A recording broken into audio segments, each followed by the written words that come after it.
Hey, what's up, David here with Dino Video Effects, and welcome back to another video. And if you're a fan of Doctor Who, you're gonna love this video. So today we're gonna be looking at this model I created from scratch, and I just thought I might share some tips and some problems I ran into. So yeah, but first we're gonna take a quick look at a video.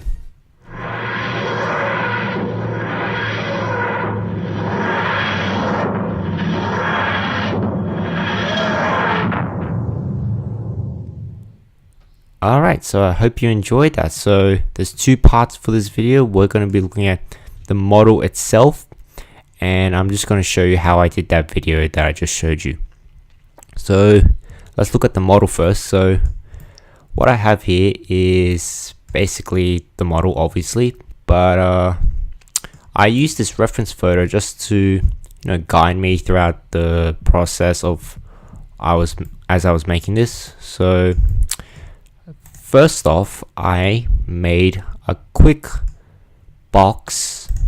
I just made a quick box, made it square, extruded it just a little bit, and that was just the bottom part here.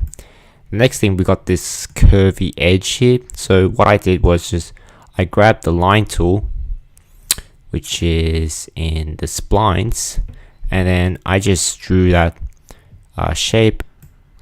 And I added a modifier. So yeah, that's what I did. So pretty basic stuff. Okay, so basically what I did was I drew a box again, then I extruded it out just a little bit, and then I added quite a few polygons to this box. It's pretty high res, so probably about I can't remember the exact value, probably 40 polygons. Yeah, it's quite a lot. Then I converted to an editable poly. And if you don't know, just right click it and then convert to editable poly. That's how you do it. And then if I switch this to wireframe, I still want to shade a view though. Yep. So I hit Alt W, by the way, to enlarge it.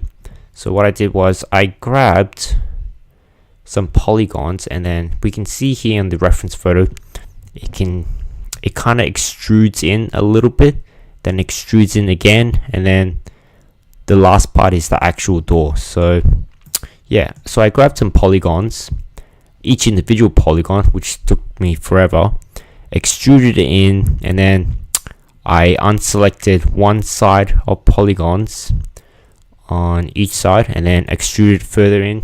Same thing I did, and that was it. So yeah, and the same goes for this little detail up here. So we can see here this part extrudes in, and we have a little bit of that extruded edge left out. Okay, so that's what gave that little L shape somewhere around here. It's kind of hard to see in shaded and wireframe. So yeah, and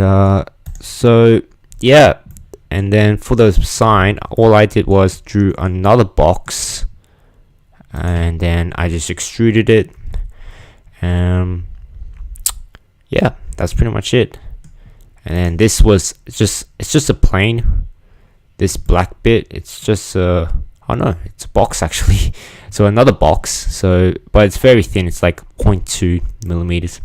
And then I added some text. So to do this kind of text where it has like, it's centered, but it's also, you can go on the next line. So what I did was I centered it and then typed in the text and then just hit enter. Really, that's pretty much it. Yes, okay, so I'm just going to get rid of wireframe. Okay, so more detail is these lines.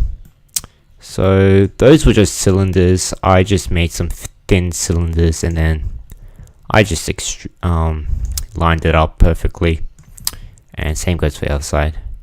Duplicated it, go on this other side, save time as CG artist. So the hardest part was that I had to materialize this as a single object. So, but we can't do that because if I just give it this whole thing of material, all of the colors will just change as one color. Will just change at the same time. So, in order to do that, hit M. I brought this out, and first off is that you select the polygon tool, and then if you scroll down here to set this polygon material IDs, you can select each individual polygon and then give that set ID a number. And then once you've set that number, you come over to the material tab, get a new material, and then change it from standard to multi-sub object. Okay, so once you've done that, it should look something like this, and then you can rename it, and then each individual set ID has a different material. So this black windows is set ID 3, the gray windows is 4, and so on. So yeah, that was pretty interesting. I had to do some research on that. Yeah, so these two are just planes, set planes, and then I just gave it material. So what's interesting is that this is actually a donut, and then I created a box, and then I intersected it where I wanted to cut it, and then I used the Boolean tool, which is in the compound objects, and then yeah, that was pretty easy. And then that was it. Duplicated it, scaled it down, and that's the handle for the phone. These are just boxes again, just to add a bit more detail. And what's interesting about this is that I actually made a line. So I drew a rectangle, and then I used the lathe tool to it's like spinning it on an axis. So I set it to 180, and to max or min, it doesn't matter. Oh, max, okay. So I set it to max, and then yeah, same thing, duplicated it, set it up there. Yeah, save time as usual.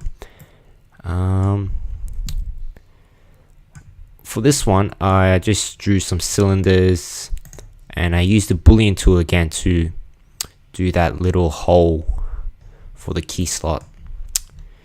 Yep. And finally,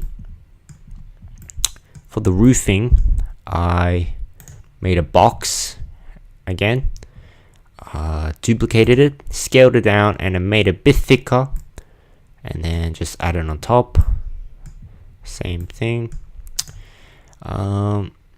Yeah, so this lamp, or the light, I would say, not lamp.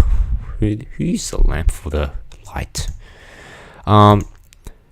This is just a thick cylinder with the turbo smooth modifier.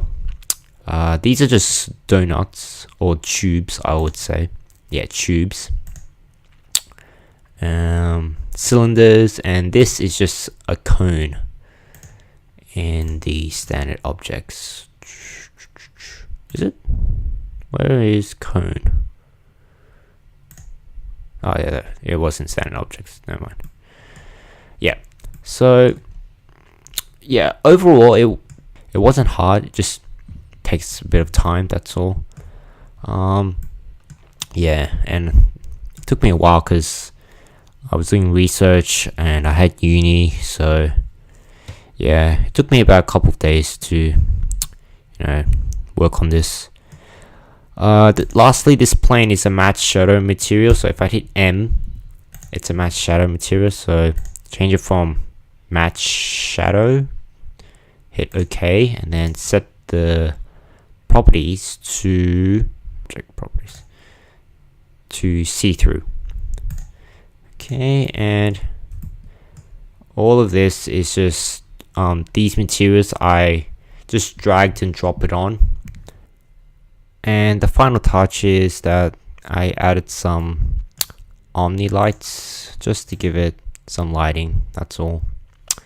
So yeah, so once that's done, you want to a duplicated file of the TARDIS, and then what I did was just gave it a bit more materials because I imported this to Element 3D. So what I did was I changed the material of the text and the light, and basically kept everything the same because it's all going to be the same color.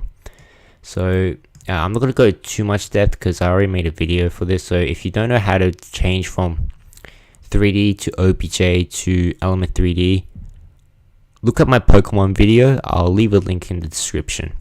So yes, look at that. Okay, so here we are in After Effects. So here's the TARDIS model, and let's jump into Element 3D. So we go to Scene Setup. Okay, so here we are in Element 3D. So here's my model. So what I did first was I just gave it some materials and then saved the model preset into my Doctor Who folder. Yep. Another tip, the way I found each individual part or component was I hit Control, and if I click a part, it'll just take me straight to that component. So yeah. So here's the model. I didn't do too much detail on it. The only detail I did was the plane model. So what it is, it's actually a matte shadow and reflection plane. So if I shut these two off, you can see here it's just a plane with a bit of clean metal material, and then I set the reflectivity to mirror surface, and then I jumped inside the material options and changed it to matte reflection and matte shadow. So a matte shadow is basically a live action plane casting shadows while being transparent. So don't worry if you don't understand, I will make a video totally focused on that effect, so don't worry too much about it. But basically that's the main definition of a matte shadow, and same goes for matte reflection as well. So yeah, that's pretty much it. Yep, so I enabled ambient occlusion, set it to ray trace, and then what I have here is a white background and optical flares for that light effect. Some oh my god, I'm so used to Unity 3D. Yeah, I had to make a game, so it was very similar to 3D modeling, so that was kind of an advantage for me. But now I got the names wrong, so I can't remember. Parallel light, there we go. That's the name. Parallel light, and same goes for this light. Okay, and so in order to replicate the effect, I just went back to watch some Doctor Who scenes on how the TARDIS entrance was. So it kind of fades in, fades off, had some sound effects. So what I did was I added some keyframes for the opacity. So it starts off 0. I'm just going to change this to quarter res and set the render mode to preview, much more speed. So yeah, it just goes on and off, like 10% to 50, then 10 to 75, and then yeah, 10, all the way back up to 100. So yep, that's same goes for the optical flare. I just adjusted the brightness of it and just made it the same time frame as my opacity keyframes, and then just chose a simple angle for the camera and rendered it out. So that's my TARDIS effect. So yeah, I'm gonna make a link in the description below where you can download everything for free. I'm gonna give you the 3ds Max files. I'm gonna give you the After Effects file. It won't work if you don't have Element 3D, so I do apologize if you don't have that. I'm gonna give you the OBJ file. I'm gonna give you the materials all for free. And you're probably thinking, wow, this guy is so generous. How can we ever repay you? Well, you can always like, subscribe, and comment down below if you are keen about this channel.